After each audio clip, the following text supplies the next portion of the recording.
Quand j'étais petit, j'adorais le cirque, et ce que j'aimais par-dessus tout au cirque, c'étaient les animaux.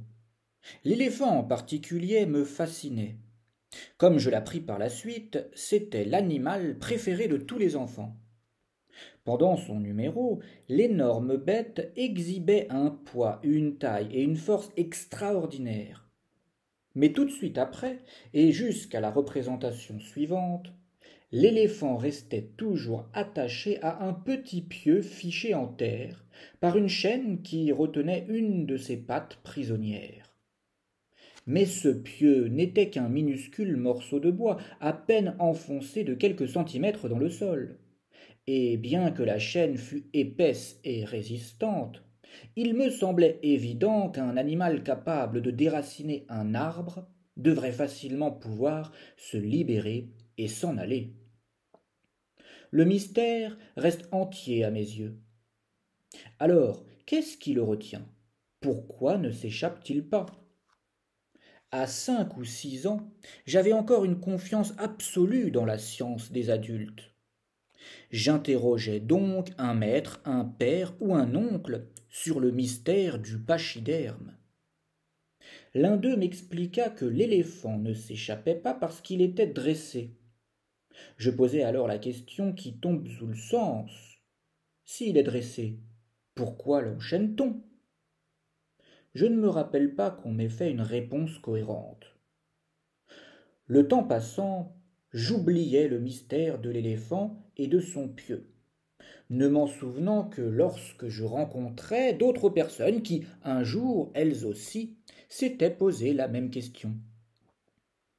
Il y a quelques années, j'eus la chance de tomber sur quelqu'un d'assez savant pour connaître la réponse. L'éléphant du cirque ne se détache pas parce que, dès tout petit, il a été attaché à un pieu semblable. Je fermais les yeux et j'imaginais l'éléphant nouveau-né, sans défense, attaché à ce piquet. Je suis sûr qu'à ce moment, l'éléphanteau a poussé, tiré, transpiré pour essayer de se libérer, mais que le piquet étant trop solide pour lui, il n'y est pas arrivé malgré tous ses efforts.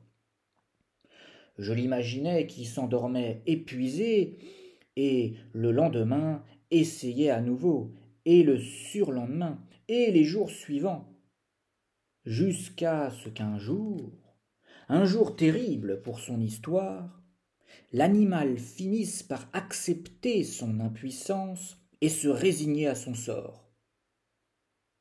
Cet énorme et puissant pachyderme que nous voyons au cirque ne s'échappe pas, le pauvre, parce qu'il croit en être incapable. Il garde le souvenir gravé de l'impuissance qui fut la sienne après sa naissance. Et le pire, c'est que jamais il n'a tenté d'éprouver à nouveau sa force. C'est ainsi.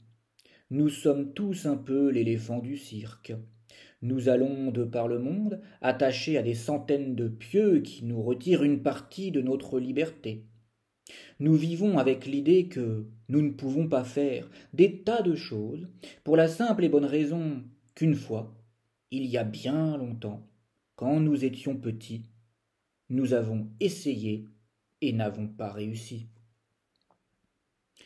L'éléphant enchaîné dans Laisse-moi te raconter les chemins de la vie. Buckey.